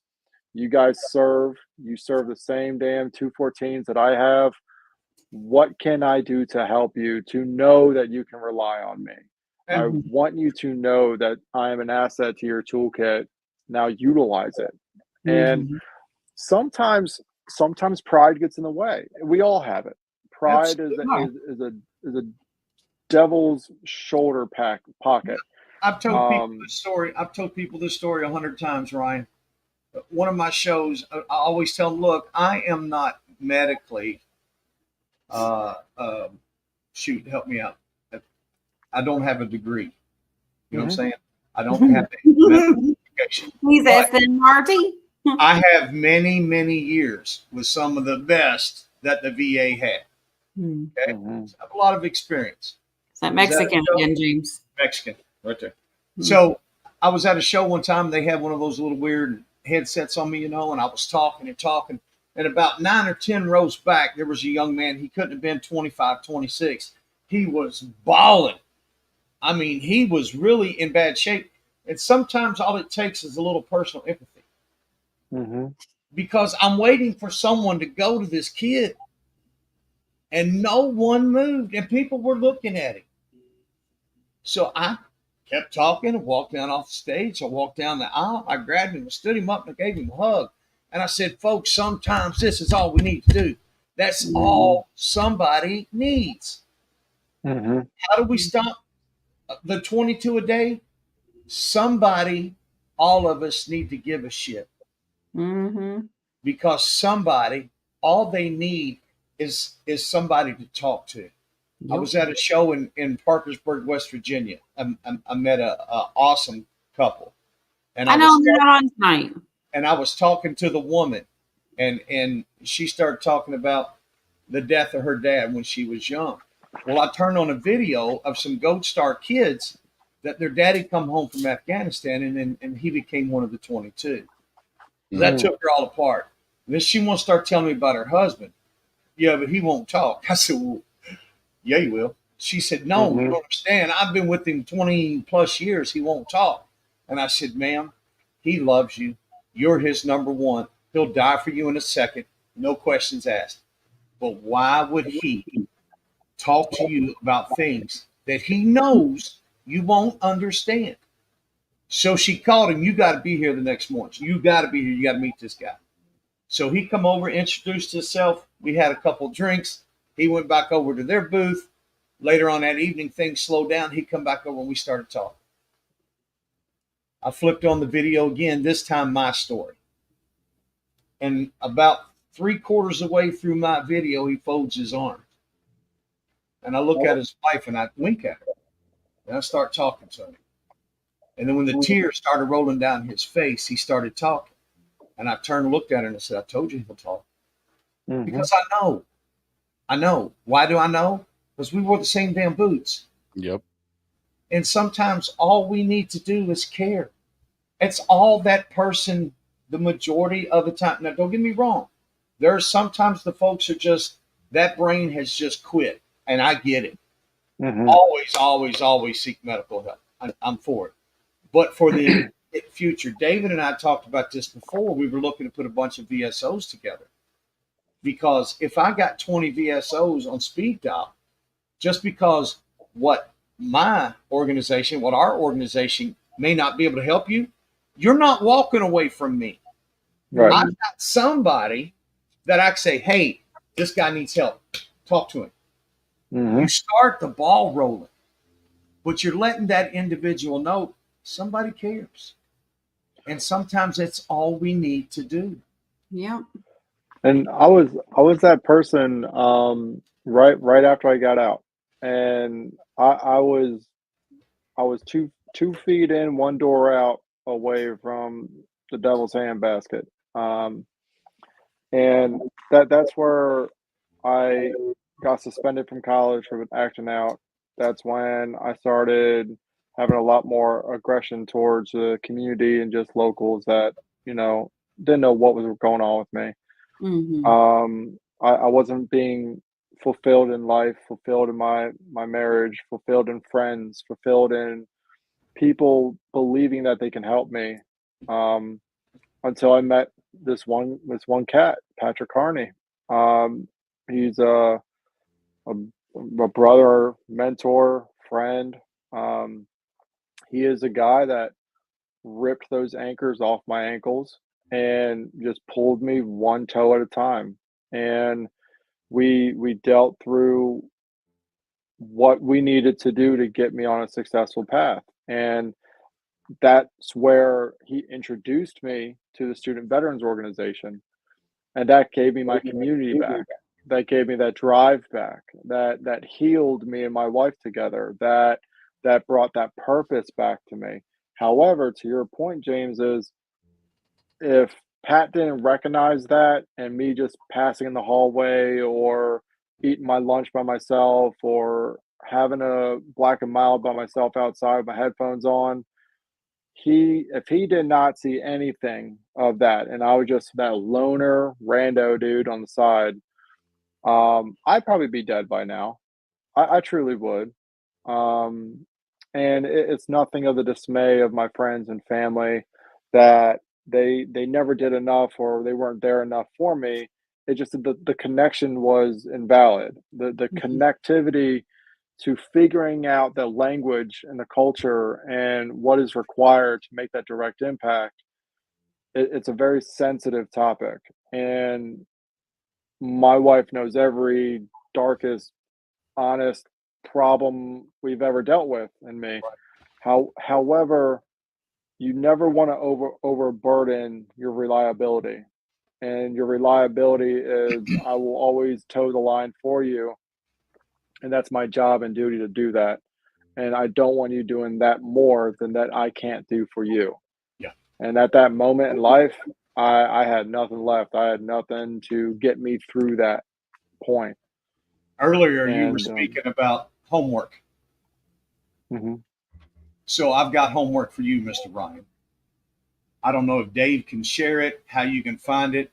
Watch my podcast. The very first podcast I ever done was with Willis. Then you'll understand where listen, brother, we walked the same miles. We crossed that bridge. I'm telling you, you're, as the old saying going, you're preaching to the choir. Because Have your tissues ready, Ryan. And I'll do this real quick. I come home from combat. I buried a child, and I went through my first major divorce in 16 months. Wait, combat at Black Hawk Down. Yeah. Mm-hmm. So that's a little much. You know what I mean? And for the next 20 plus years, I intentionally try to drink myself to death. Mm. So when I go talk to these organizations and groups, it's not that I'm not smarter than you. I lived it. And this is what I did.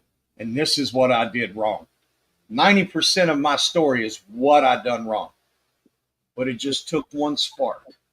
Mm-hmm. And I learned to pull my head out of my ass. So when I do these shows, when I'm done, I'm on zero, brother. Mentally, physically, I am done. But when I lay down that night, to me, the 22 a day just went to 21 because I have yet to go to a show and at least one person come up and say, dude, that's what I needed. Yep. But I was on another podcast, Triple Vets, and one of the guys mentioned, he was like, but on those larger shows, what about the ones you don't know about that you affected? Could there have been 10? Could there have been 20? And that's the good part. All I need to know is that one, because now I can sleep tonight. Man, if there's 10, if there's 20, dude, we win all the way around. But all we have to do is reach out for one. And that's why I do what I do now. Well, that's not all we need to do, but if we get at least one, we made a difference. Yeah. You know, and I've always been a jokester, class clown, police academy, class clown. I got the class clown award. You know, I was going to say, you're using really kind words there for yourself, James. Yeah, I always put humor into everything I do. Humor and music, man. If those two can't, I mean, but anyway, yeah, I'm with you, brother. I know. I can share the link with you, Ryan, because I do have. Yeah, that'd be great. I do have the link. So I'll share it to you via. And if you watch it, then it might resonate. Why I ran into a full bird colonel, retired full bird colonel, just a couple months ago, and he was, and we sat there and we drank beer. We were at a city park where we were set up. He come over and we just befriended each other and talked all day, and then we'd been there 4, 5, 6 hours, and he said, "You know I'm retired, right?" I'm like, "Yeah." He said, "Can you guess what rank I was?" And I said, "By the way you're talking to me, I would say you were a senior NCO." I said, "Because we're actually having conversations." He pulled his ID card out. He's a full bird colonel. Mm. As you know, a lot of the officers have that Pompous mentality. and they don't resonate with the Nah. enlisted side. Nah. But I had a heartfelt conversation for like 6.5 hours with this Wow. gentleman.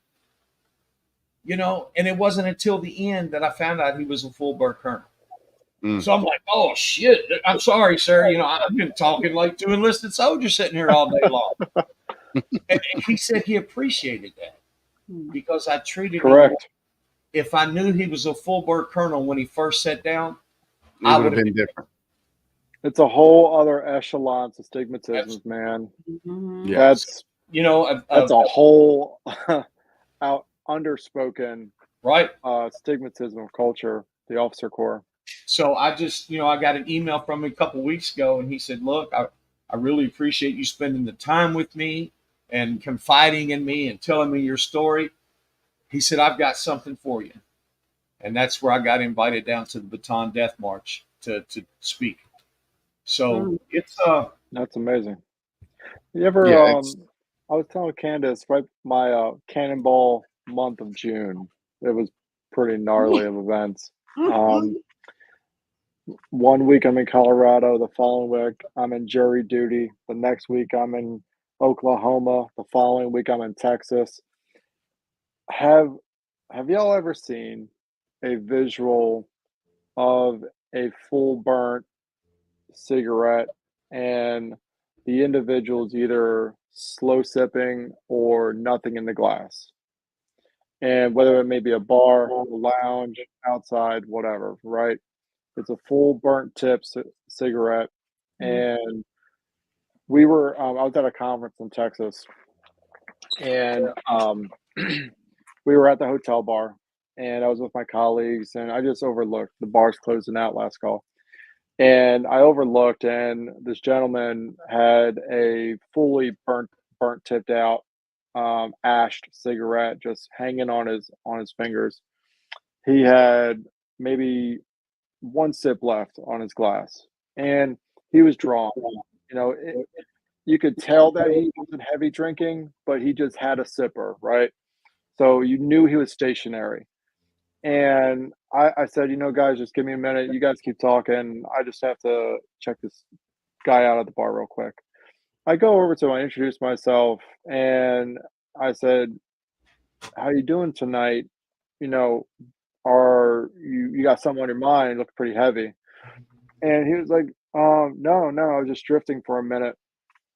And I'm like, well, I can see you're drifting into burning your fingers with your full tip cigarette.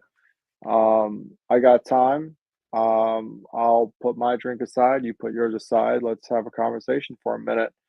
Is I'm not. You know, I don't want to waste your time. Like you're not wasting my time, man. I if you're wasting my time, I would have went back up to my room. It's damn near midnight. Um, and he was like, no, it's you know, we all got troubles. And I saw that he had a fallen bracelet on. I saw that he had a couple tats on his left arm. He had a Casio dialed watch. Like I knew that he was military background. And he said again, one more rejection. He was like, "No, you go ahead, man. It's too late. You're here for a conference work. I've seen you guys talk and shop all day today." I'm like, "Look, I'm telling you, 15 minutes. Give me 15 minutes. Let's have a conversation. How and what is on your mind right now?" And he started delving into just like he's a recent retired command sergeant major out of Texas, and the full rabbit hole of not being able to adapt as a civilian technician in the government fields and missing that core fellowship of camaraderie. And he alluded to that he did 32 years of service. As soon as he punched his retirement packet, all friends, fellowship, entities fell off the earth. He was no longer an asset to that community. And he was there for work. He was at the same conference as us, but just a different field. But he's like, no one's here at the bar with me. All my colleagues and friends, they left. They wanted nothing to do with just trying to figure out how's life, how's wife, how's everything doing in work, what's her hobbies. There was a full detachment that just enveloped himself of just, why am I even here? What is the point? Why? And we talked for no 6 hours or nothing, but I mean, we talked for a good like solid 40 minutes to an hour. By the time we ended it, we shook hands, we walked to the elevator, and he just said like a very stern thank you. It was just, my cusp of this is, to James's point, is if you see the availability that you can impact somebody in whatever manner that impact is, you probably save that person's mental well-being, physical well-being, or emotional, or probably spiritual well-being. Did that Command Sergeant Major get his entire knuckle burnt? Yeah. But did he feel it? No. He was so drawn, nothing was affecting him in that moment. And he even knew that last call was announced, and he was still there drawn on that bar. Yeah. We had our company first sergeant that we went to combat with retired 4 or 5 years after we come home. 27, 28 years in. 2 months after he retired, he became one of the 22. And his family said when he come home, he was lost. He had nothing to do. You're a company first sergeant in an infantry company. You got a lot of responsibility. Right. You got a lot of folks that depend on you and your leadership. And then when he goes home, he has nothing. Or he felt so heartedly that he had nothing. Yeah, he had family. Yeah, he probably had some type of religion, but he was lost. And we all sit around now going, why didn't he just pick up the phone and call somebody? Because when you get to that point, that's the last thing. Yeah. Yeah, unfortunately. I mean, when I went through my ordeal, man, I was drinking almost a fifth a day. That's what I do now. I collect the damn things. It's all bourbon. I was gonna say that's your trophy cases. No, it's all bourbon. 173 bottles. But in my mind, Jesus. Sure. if I want a drink, I can reach over and get one. Does that make sense? I'm a grown ass man. This is my house. If I want a drink, I can reach over and get it. Here's the kicker. After I went through what I did, I don't want one. Now, if I have some buddies come over, we might sip a few rounds. I can't tell you the last time I was drunk. I can. Shut up. Yeah. But I had buddies That around. was a 30-year reunion of Black Hawk Down in Murfreesboro, Tennessee for 3 days. Well, that's understandable, though. Yeah, I started drinking that Saturday. I started drinking a little after 9 a.m. And I was the last one drinking that night, a little after midnight. Why are you just talking about that day? It started before then and ended after. I didn't say I forgot how to. Look, I said, and that was in September of last year. So I didn't forget how to drink. How many soldiers? Listen. You got all these soldiers that were in Operation Gothic Serpent, is the true name of Black Hawk Down, and they are all together after 30 years in a field at their buddy's house, celebrating this reunion and camaraderie with each other. Look, not a single one of them was sober for days and days, but it was, you want to talk about one of the most humbling experiences. So I told you, I've been in the veteran community for 20 years, and still to this day, that is the most impactful thing that I have experienced in all of the 20 years. Listening to the stories of these men and the things that they went through. There was laugh, there was tears, there was, there was some of the silliness and going, what was that place called in the city that you guys went? Oh, Hogan? And no, where you had to like make sure you had a buddy next to you so they didn't get you, the girls didn't get you. It What was was in that? Mombasa, Kenya. We called it Chicken Choke Road. Yeah. So like some of the stories, We but couldn't listen. You know how women go to the bathroom together? And at the Florida Club in Mombasa, Kenya, we could not go to the bathroom by ourselves because there would literally the whole line all the way down the hallway to the bathrooms full of women, and they grabbing you. They grabbing you. what So the you whole use the buddy system to beat Yeah, these you got a down. buddy We system. called it Chicken Choke Road. But the point of that is when you have that ability to look at something and go 30 years later and put these men together again, and it's almost like it was yesterday, whether it was good or bad, all of the good memories, all of the bad, all of the funny, like to watch that happen. Like I got goosebumps just thinking about it because it was really cool just sitting You there. see and one of go, your, we stay in touch because of social media, but we just don't get to see each other. You know what I mean? So you see one of your brothers coming across the field and you're like, oh shit. Here's what happened. The party was at the house, but I brought my big trailer and I put it out in the field. we were in the misfit My zone. buddy has a lot of little children. And I knew these grunts getting together, that language barrier. Oh you know yeah. what I mean? So what we called it was the bad boy spot. All the bad guys hang out here. Well, shit, just about everybody was out there. But you see somebody pull in and they're walking across the field and you're like, I haven't seen this bastard in 30 years. And then you run up, you hug each other. There's some tears, there's some snot. Once you separate, I haven't seen you since yesterday, you dick. You know, it was just like that. It just comes back. It It just does. comes back, man. It does. It was just, yeah, that was really cool. So you'll have to watch his. And so we have I went will, for sure. so far off. James does to us sometimes. Well, yeah. You saw Well, the yeah. boss, right? You saw the boss, right? We're in trouble. Hey, he ain't the boss. It's Thursday. I'm the boss today. It's Candace's show. She's the boss Tuesday today. and Thursdays, home front with Candace. Well, I want to be the first one to say, Mr. Ryan, it was a pleasure Mm-hmm. to not only meet you, but listen to you because even my old crazy country ass, I feel a little bit more intelligent by listening to you. And I mean that. I sometimes you just have that wow moments like, damn, I'm really understanding what this individual is saying. Mm-hmm. And for my old country, non-educated ass, you gave me that wow tonight. And I want to say thank you. I absolutely appreciate it. I appreciate that, James. You, Yeah. hey, you brought me back south a little bit. My twang started coming back to me, so I appreciate that.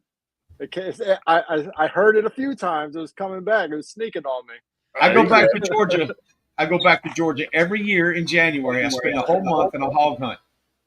Oh, So there you go. Yep, make yep. sure David gets your address, and I'll send you a Vidalia onion when I come back next time. All right, now. All right. He might want one of those peaches out of the tree. Did you hear what he said? You heard what he said, right? All right, now. You heard what he said. I heard Yep, it. yep. All right, now. Oh man, what's up, look new at that rider? Southern Jersey boy. I love it. Yeah, I definitely want to say thank you, Ryan. I know we had our conversation on the meet and greet, and me and Candace, we learned a lot about you on the meet and greet, and then tonight we learned more information about you that you didn't really share with us the last time, and then we heard some stuff that we already knew, and it was like we need the masses to hear what you got going on and your story. And we definitely want to say thank you for coming on and coming and telling your story. So we applaud you for everything that you're doing. If we at HomeFront Sitrep can help you in any way, feel free to reach out to Candace or I, and we'll definitely get you taken care of. So thank you for coming on here and hanging out with us. Tell the wife thank you, because you've been on here for almost 2 hours and 15 minutes right now. So definitely tell her thank you as well, and the kiddos. But yeah, do you got anything else to say before we let you go? I said, well, look, the men talking, I don't get to. Like, I was going to say, Ryan and I had a little connection pre-show, so where I learned more than you know. And Okay. teasing. No, it has. It's been an absolute blessing to have you on the show, and we really can't thank you enough and for your time, for your stories, for your continued service. Kudos to you. And I can't wait to see what else you stick those hands in, because I know it's going to be something wonderful for whether it's military veteran or just your community. And I think it's a really beautiful thing. So thank you for what you do. Thank you guys. And truly, all the time tonight. it was nothing but water off the feather, man. I really appreciate it. The platform, the opportunity, and I can see us growing even more as we develop. So, thank you again for the opportunity. Well, you're more than welcome. You're and when you get your business going and stuff, and definitely we'll have you back on, and we'll talk about that a little bit more as well. And that'll be awesome. so we'll keep in touch, and we'll just go from there, my friend. Yeah, we're gonna have to have a VA series with Ryan Luurtsema. Right? A VA series. Definitely. Yeah. Have a wonderful night, Ryan. All right, y'all. Have a good night, man. Thank you. Bye-bye. Take care. Dude, that was super, super cool, man. I was the big picture. I was on top. Oh. Wah. Okay, leave it there. Yeah. But anyway, so oh, it's been a night. Look, it's now you're just flexing. Now I'm back on the bottom again. Hey, did you see my latest Facebook post? I can do that too. What do you mean? Which one? No, I've been on a podcast for the past 2 hours. But I have several monitors, so yeah, we don't get on Facebook while I would like to congratulate myself. I beat anorexia 52 years ago. And I got a picture of a great big fat guy eating a cheeseburger. We're still alive. Here. By the way. I didn't say nothing bad. Just letting you know, you're telling everybody this. Congratulations for me. It's on Facebook. Yeah. I mean, it's Facebook official. You want a cookie? You can tell you two are related. I mean, God. We're not related. We're not. Well, not anymore. We just have the same damn last name. That's it. Yeah, not anymore. We weren't even related then. But no, well, you were. Shut up. God. Hey, I love you, James. James, thanks for coming on here and hanging out with us, man. Always a pleasure. Next week, we have the city of Shepherdsville presents the Vietnam Traveling Tribute and the Vietnam Traveling Wall, July 25th through the 30th. So if you're in the Kentuckiana area, well, the 24th is the escort, yes. So the 24th through the 30th. But if you're in the Kentuckiana area, Indiana, Ohio, Tennessee, Missouri, anywhere close by, drive in. And I got to get this cool. I got it. So supposedly I'm in the Pioneer News with James, or HomeFront Sitrep is. I'm not really for sure. Wait. Mexican? Like Pioneer News? Well, so hold on. So I went to meet Adam at El Tarasco's in Shepherdsville, which I told you about. I know, but you told me about it while you were on your way there. Okay. You were still working, bro. I was. You're right. So I can't. What does it say, James? Hold on. Let me make his screen bigger. Stop moving. Stop moving. What are we trying to see? Okay, I see. Sunday activities include local DJ Chrissy Mobley and David Willis from 1 to 3. Nice. How to make you with me, big dog? I'll make your ass famous. I don't need to be famous. But me neither. But my name is in this son of a bitch a gazillion. Thornton. Yeah, I don't care about recognition. You know that. I don't either, and you know that. But I do like it for one reason, and I hope that fast bastard in Hillview reads that. Hey, watch it. That's all I said. That's it. Yeah. But anyway, guys, it's been a great show. We didn't do anything, but So we do have a new segment. We were talking about this with Ryan. If you have questions or having trouble with your VA disability, HomeFront Sitrep has a segment called Ask Monica, and you can actually email her at where did it go? Oh, there it is. Ask Monica Yeah, zero. Ask Monica 0@gmail.com. So let's play that video.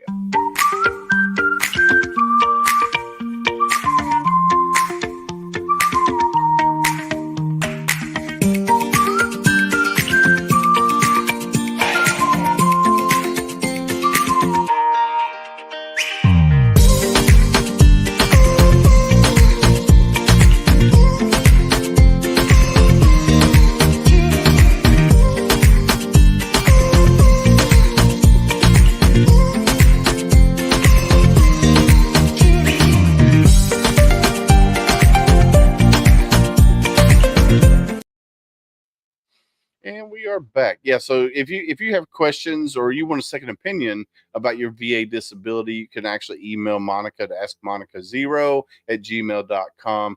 Monica is married to a retired lieutenant colonel from the United States Marine Corps.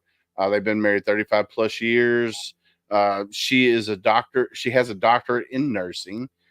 She's also a VA disability provide. I don't want to say provider, but she will help you get everything lined out for your VA disability. So yeah, and then like we always say on Homefront Sitrep, if you walk up to somebody, say, "Hey, how you doing?" And they say, "Oh, I'm fine. I'm living a dream. I'm okay. I'm hanging in there." Ask that next hard question. Like we always say, you have to ask that next hard question and be ready. Be ready for that conversation. Like Ryan just said when he was talking to the command sergeant major in the bar. You have to be ready for that conversation. Why are you messing with shit, bro? Keep talking. You have to be ready for that conversation. So definitely. So let's play this commercial, because when I found this commercial, it stopped me in my tracks. What, James? I have homework for you all. Look up Kentucky Music Mafia. I know who they are. Okay. Yeah, and I got too much other stuff to do. Listen, I'm all about music. You know this. The name of the song is Tank and the Drinking. Yeah, You got to listen to it. I have many times. But watch this video first. But anyway, you have to ask that next hard question, and you have to be ready for that conversation, whether it's 15 minutes, whether it's 30 minutes, whether it's 4 hours. You have to be ready for that conversation, because I can ask James, "Hey, how you doing?" James is going to be like, "I'm okay. I'm fine. I'm hanging in there. I'm living a dream," even though James is tore up inside. So you have to be ready for that next question. So let's play this commercial.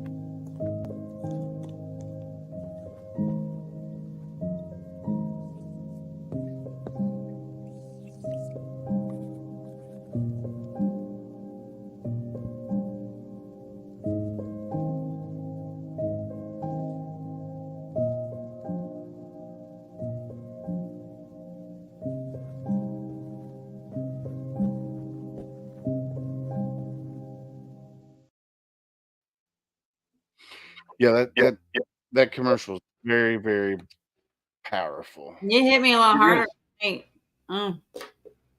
Yeah, because I've said all of that. Candace has said all that. James has said all that. You guys out there watching have said all of that. Even though you're tore up inside and you got that 1,000-yard stare. The only thing James is tore up about inside right now is that Mexican he ate. James didn't eat Mexican. I didn't. If you didn't listen to a thing I said, did you? No, James and an invite. James and Pam was eating at China Buffet. I had barbecue Rottweiler before. So they were eating at the China Buffet. When I pulled in to go to El Tarasco to meet Adam, Kentucky. James's truck was in the parking lot. So I walked in, I was talking to Adam. I said, "Hey, I want you to meet James," because James happened to be there. So I called James, "Hey, where you at?" And he said he was at the China Buffet. I wanted some sauteed chihuahua, but they were out. So I had to go with the barbecue Rottweiler. You didn't get the barbecue Siamese cat? Listen, Tico. You didn't get They the were all out. but there was cops in the parking lot. They were doing some kind of crazy stuff. A couple people walked out of the Chinese buffet without paying. Oh, nice. So Nice. that's what happened there. But I'll tell you a funny story real quick. While we were there, they had frog legs tonight, so I wanted to go, right? So this little old lady, was standing there with a hand on the buffet. And while I was getting me some food, one of the waitresses asked her, "Can I help you with something?" She said, "No, I'm waiting for them to bring the frog legs back out." And I was like, yes. So I stood behind her. And you know that heifer took every one but one. One. So did you I'm like- stand there with your hand on the buffet? And I looked at her and said, "Ma'am, you forgot one." And she acted like I was bad. Yeah, it's crazy. I mean, we had a guy get goofy with me today, and I was like, "You dunk your cookies in water, don't you?" Oh, hell. Oh boy. But anyway, it's about that time. Candace, wrap us out. Alrighty. Well, thank you guys for a great show tonight. Thank you, James, for joining us. And Willis got to jump on because his wife's not home. No. I know she's in Clearwater, Florida. No, it's been a great night. Thank you guys. James is going to ruin it. But like we always say at Homefront, stay safe out there. We got you. Toodles.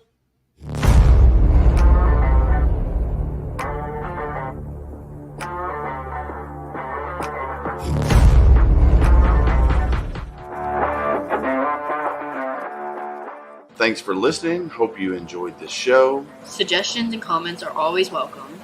Cannot wait to have another great show with y'all. Don't forget you can find HomeFront Sitrep on Apple, Amazon, Spotify, or wherever you get your favorite podcasts. Stay safe out there. I got your 6.